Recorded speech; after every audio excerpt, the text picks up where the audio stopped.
बंधुओं, आज के सत्र में हम चर्चा करेंगे कि शिवलिंग क्या है। भगवान शिव को हम अनेक रूपों में पुराणों की कथाओं के हिसाब से जानते हैं, लेकिन समझते नहीं हैं। शिवलिंग की क्या महिमा है, क्यों इसे ज्योतिर्लिंग कहते हैं, ज्योतिर्लिंग।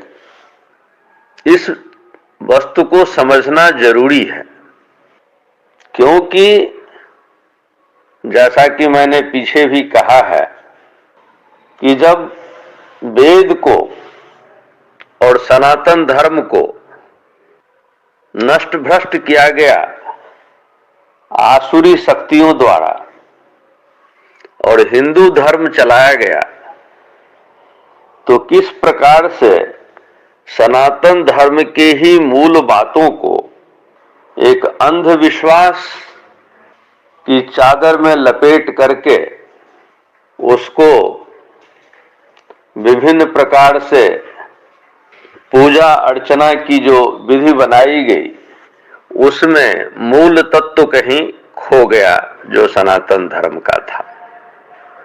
और इसी कारण से हम शिवलिंग को समझ ही नहीं पाते हैं कि वह क्या है।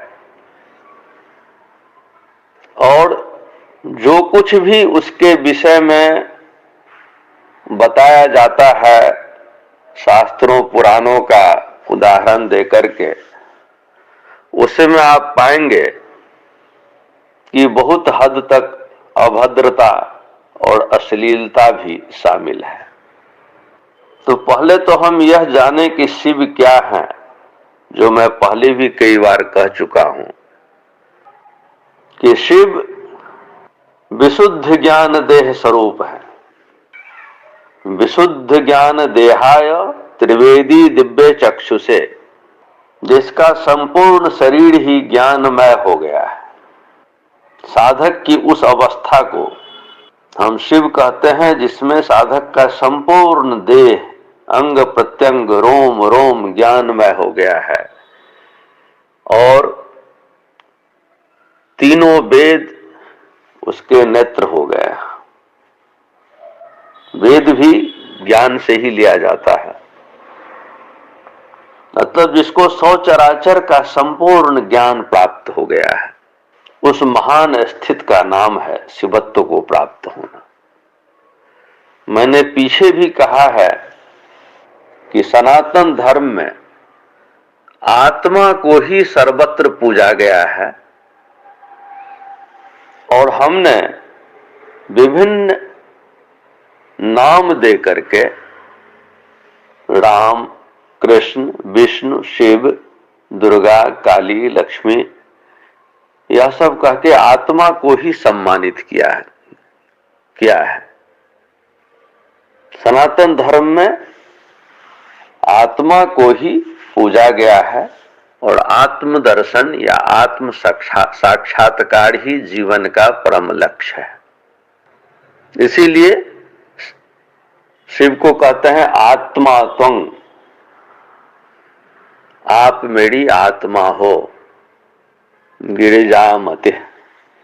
तो यहां पर में शिव और पार्वती को आत्मा और बुद्धि के रूप में सनातन धर्म में लिया गया है। ये जो पुराणों की कथाएं हैं मित्रों, इसके जो पात्र हैं वो हमारे अपने ही वृत्तियों और प्रवृत्तियों का नाम है। ये सब कोई ऐतिहासिक चरित्र नहीं है, जिसे अंग्रेजी में कहते हैं वर्चुअल कैरेक्टर है। उसमें इतिहास ढूंढने की जरूरत नहीं है। तो आज हम शिवलिंग पर में को समझने की कोशिश करेंगे। कोई साधक जब अपने चरमोत्कर्ष पर पहुंच जाता है, तो वह इस शरीर में, अपने शरीर में रहते हुए भी संपूर्ण विश्व से जुड़ा रहता है। इसी को गीता में भगवान ने कहा है कि यह संपूर्ण जगत मुझ में एक माला के दाने की तरह गुथा हुआ है। वह साधक जब समाधि लेता था तो सज्ञान अवस्था में पद्मासन में बैठ करके इस माया जगत से प्रयाण करता था। ऐसी अवस्था में वह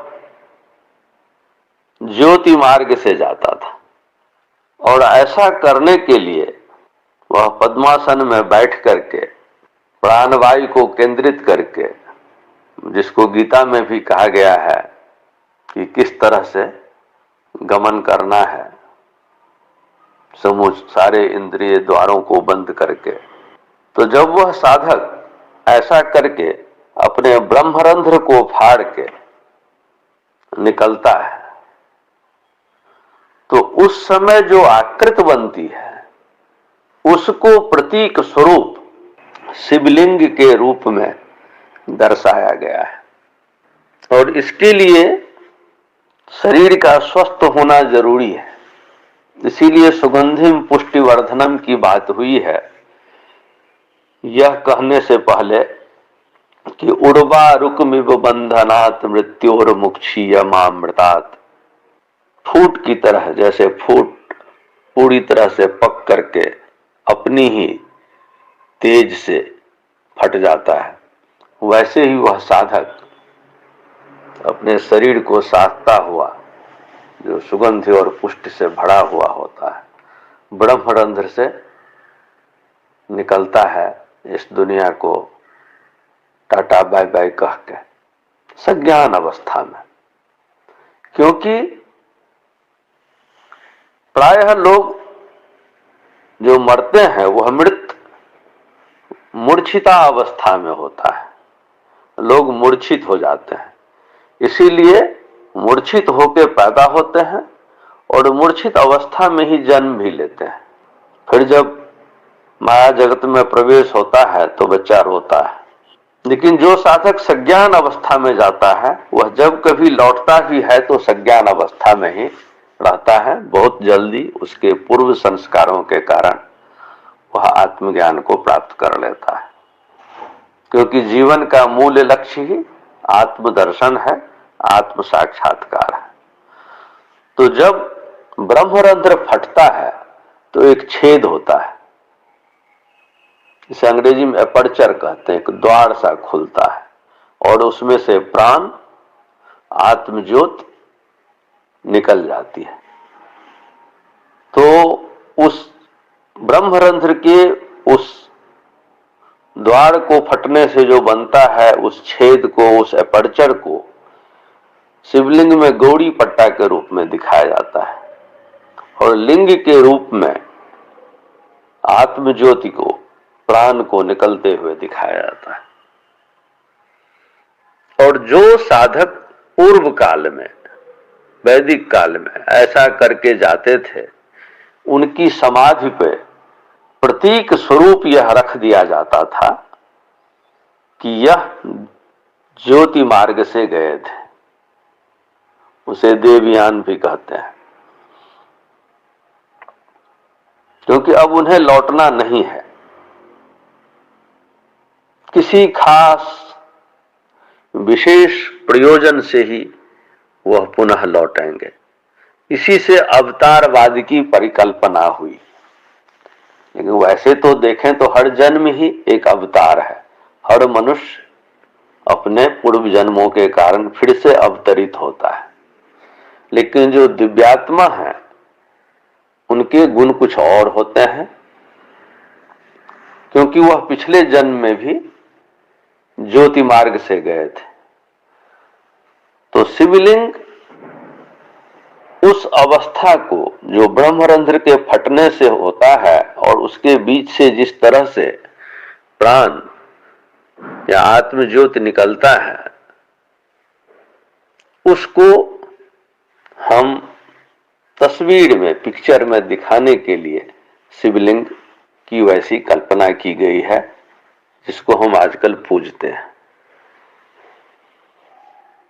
और चूंकि वहां से आत्मज्योति निकलता है, इसीलिए शिवलिंग को ज्योतिर्लिंग भी कहा जाता है। लेकिन जब सनातन धर्म को भ्रष्ट किया गया, जिस पर मैं पहले भी बोल चुका हूं कि यह सब कैसे हुआ, किसने किया, क्यों किया, यह सब बोल चुका हूं कि किस तरह से धर्म का व्यापार शुरू हुआ।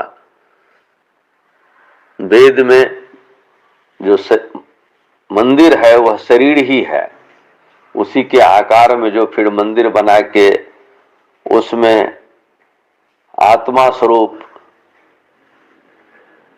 मूर्ति को स्थापित करके जो पूजने की परंपरा थी साधकों को साधना स्थलों पर, वो सब का नकल करके हिंदू धर्म में मंदिर बना दिया गया। धर्म की व्यापार शुरू हुआ और साधना को हटा करके पूजा पाठ, षोडशोपचार इत्यादि का बहुत सारा सांग पांग पाखंड रचा गया, लोगों के मन को संतोष देने के लिए कि तुमने पूजा की है। लेकिन वास्तविक पूजा तो वह है जो आदमी अंतर यात्रा करके, आत्मस्थ होकर के, आत्ममार्गी होता हुआ अपनी तमाम वासनाओं को, ऐष्णाओं को आत्मकुंड में हवन करता हुआ अपने आत्म स्वरूप को जानता है।